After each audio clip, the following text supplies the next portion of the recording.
lot of things man needs to correct. One of them is he needs to get back into nature. There's a reason God put Adam and Eve in the garden. It's relaxing, it's calming, it's soothing. We need to get back to that. A little old acorn like that some squirrel carried and buried 200, 300 years ago, produced this gigantic oak log that I'm sitting on. Only God can do that. There are several reasons why I wanted to take out this old cedar tree. It's an obstacle, a nuisance in my food plot, and I want to use the wood to make a piece of furniture out of it. But if you just let it grow a little bit, let it get some height on it, get some girth to it, man, it makes the most beautiful furniture, sweetest smelling wood. The aroma is just breathtaking. And Cleonard had a large one right in one of his food plots, and he said, Dad, let's do something with it. You know, if God gives you a log, make something out of it. And you'll see later on, he did. He done a fine job. It's something that you can be proud of that'll last for generations. After we're long gone, somebody will say, hey, look at that. Some man 100 years ago produced that. Just like I said, some squirrel produced that. We're very fortunate to be able to work in wood, work with our hands. You know, Christ was a carpenter. So, nothing wrong with getting your hands dirty, that's for sure.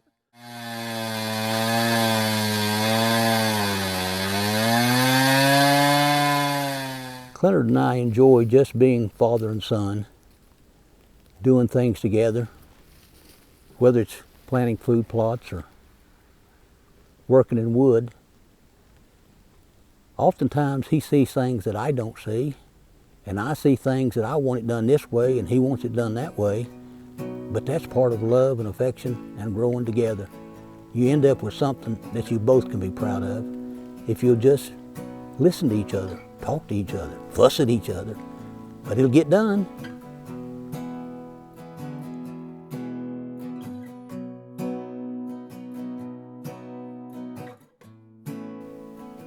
Trail cameras are great tools not only for big game, but they're also great to take inventory on other varmints and predators that may be roaming around the property. A lot of coyotes are showing up on my trail cameras, and I've laid eyes on some during the bow season, but they've stayed out of bow range. Coyotes' eyesight is 6 times better than men. Their sense of smell is more than 23 times better than men. Coyotes normally breed in February and March. Gestation lasts about 58 to 63 days on average. The average female produces 5 to 7 pups in a litter, and the pups will learn to hunt when they're about 8 to 12 weeks old. The coyote can sprint up to 30 miles an hour for short distances. This makes them great hunters.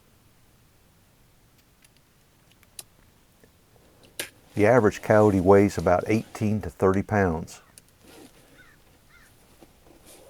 They're about 11 to 16 inches tall, and the average length of the coyote is somewhere between 40 and 54 inches.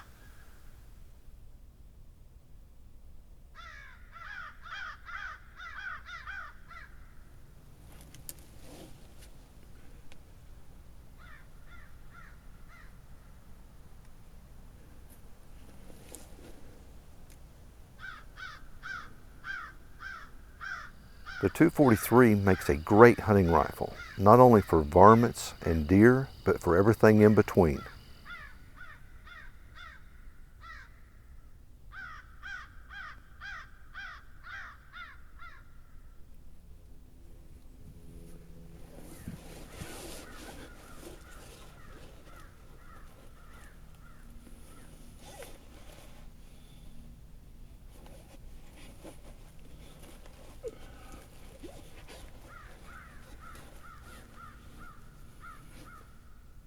I've measured the distance to the pear tree at 161 yards. I love my single-shot action rifle, and the one-shot challenge it gives me. The accuracy is awesome, and if I miss, it's on me.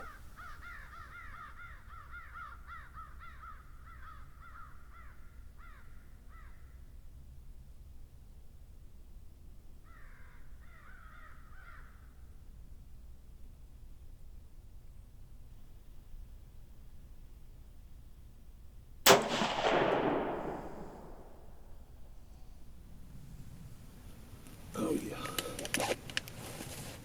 I don't think he's going anywhere.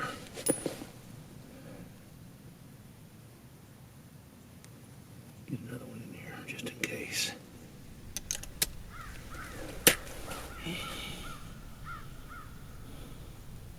I think he's dead. No, frankly, I know where he is.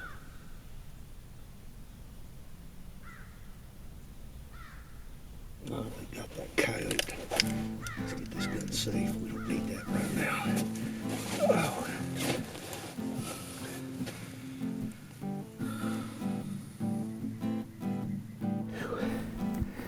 Finally, we got us a coyote. I have watched those coyotes do their thing all bow season long. They're always out of bow range. I've seen a bobcat several times. I've seen the coyote several times, and just wouldn't get close enough for a bow. Finally, he made a mistake, and he actually stood still for me. Normally when these coyotes come in, they never stop. And if they do, it's only for a second or two. But I watched this one hunt and look around in the brush coming in and out. Trying to run the camera by myself is always tough. They're always moving.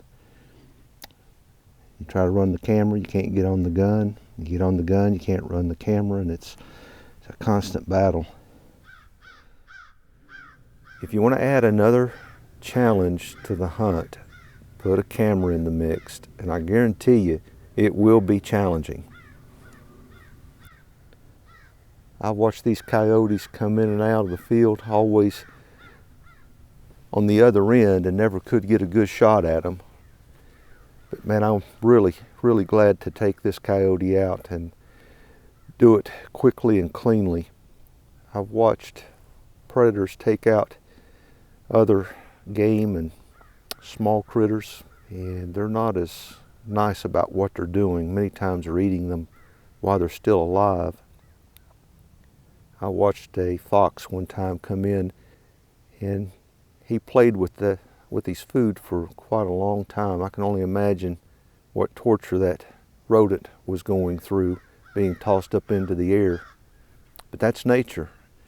It's pretty but brutal. Nature can be very cruel. And when the fox had his way and had his fun with the rodent, he chomped down on him and disappeared. And that's the way life goes.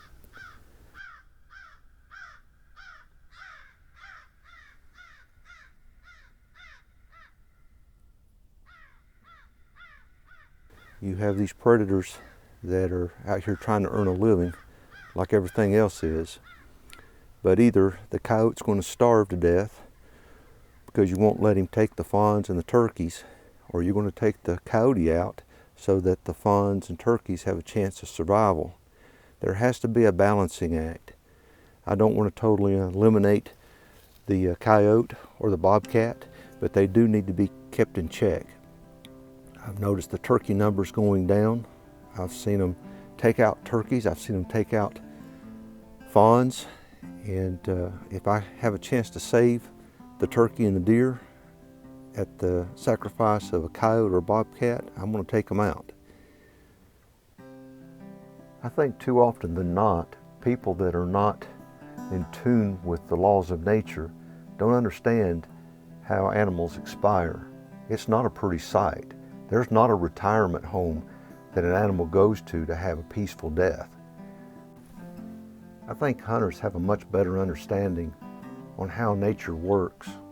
Nature's very beautiful, but it's also brutally cruel. If you've ever watched a pack of wolves, a coyote, or a fox take down prey, they're normally eating it when it's still alive. When hunting seasons are closed, I'll pick up my camera and I'll hunt with my camera. And I have gotten some amazing footage over the years. I just like being out in nature. Heck, sometimes I'll make a cup of coffee and go up to the tree stand and just watch the sun come up. Claire always says best time to plant a tree 20 years ago. Next best time is today. So when we took down a cedar and decided to make some furniture out of it, we replaced it with chestnut trees, and I won't tell you the name because it's registered. And we have about 40 of them. And do they produce? It is amazing how many chestnuts we have this year. We put in pears, we put in persimmons, even oriental persimmons. Whew, big thing, man, they love. My wife loves them things. Clinton and I enjoy planting the seed, tilling the soil. It's just amazing how much relaxation you can get from it. And Clinton's pretty good with the camera and doing the audio and the video, and Daddy can throw a little seed every now and then. So try it. Work with your children. Work with your spouse. Enjoy life.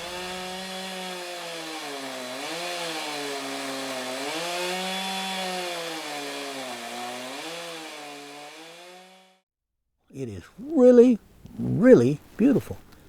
Now what are you going to do with it? Now comes the part of saying, thank you, Lord. Thank you, thank you. It's a gift. Now give me the wisdom to do something with it that you be proud of. I love the smell. Every wood has a distinct odor. And to me, the eastern red cedar has got them all beat. We really never know what to expect when we split a log in two.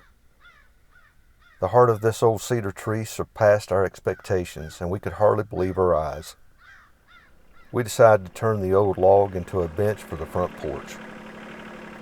Oh, there's no way. The log was so big, almost as big as this, not quite, but it was so big that we had to take a tractor, pick it up, move it around, finally have to get it level and put the chainsaw to it, kind of split it down the middle.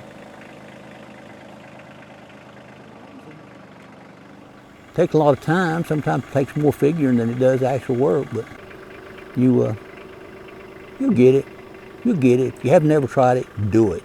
Just do it. Like I say, God gives you a log, make something with it. It's simple things.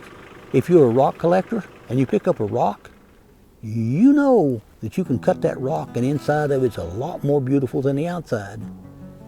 God puts that stuff together and there's a mystery in every box of cornflakes, so just try it. If you're a musician, try a different key. If you play the guitar, strum a different chord, make your own. Listen to other people and make your own.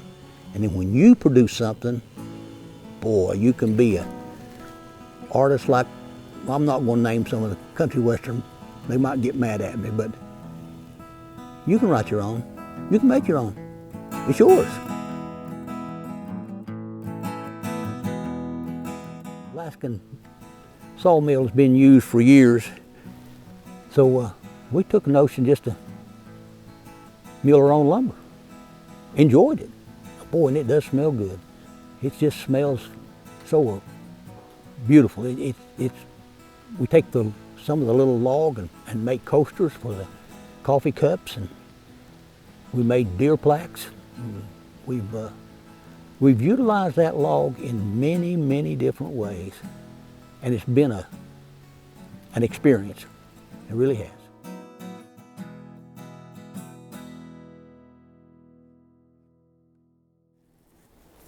We had the red cedar log curing for about 4 years before we decided what he wanted to do that I could help him with. First we thought maybe a chainsaw bear, then we thought maybe a furniture, then we thought maybe a log that we could turn into a bench, and finally we settled on something that we both could enjoy. And I think it turned out good for both of us. And we still have some real nice log, about 2 inches thick and about 6 foot long, that we can make tables or headboards for beds. I'm sure in times to come you'll see some of that. But it's really relaxing. Fortunately, I have a wife that loves to work, and we probably built 10 or 12 homes ourselves. Love doing it. Getting a little too old to do it now. But my wife's from Germany, and her father was a cooper, a barrel maker. And to watch him work was most fascinating back in the 60s. He's gone on to his reward now, but that's a craft that's just not with us anymore.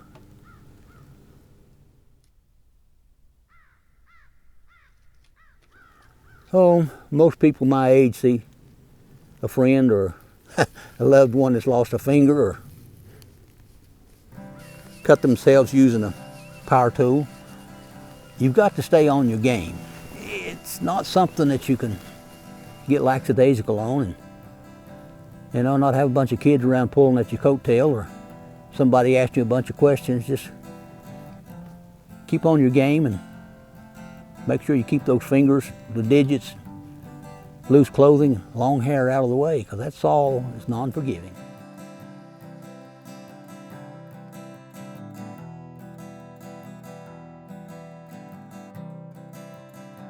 I'm not an artist by no means, but I can understand that artists see and feel things on a canvas or on a piece of marble. They know what they want to produce, and that is something that only comes from the Creator. You can't explain it. You'll start with one thing and end up with something else a lot better than what your original idea was. So that's why I say when you're working with somebody, don't fuss and argue. Just listen. You may not like it. They may not like it. But together, it's kind of like putting butter and flour. Mix it up, come up with a good cookie. So take your different ideas from different people and play with them. Woodworking allows individuals to design and craft unique pieces, from furniture to art, expressing their personal style and vision.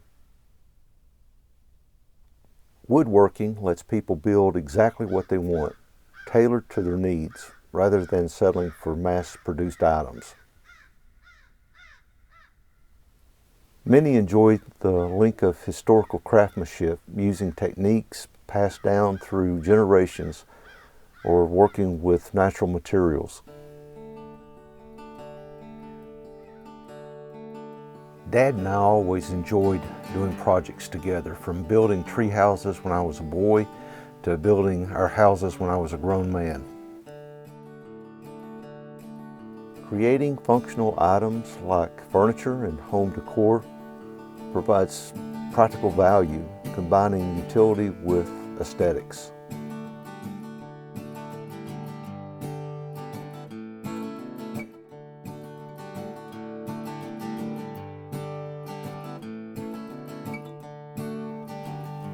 If a person is looking to buy that perfect piece of hunting ground, they may be waiting a long time to find it.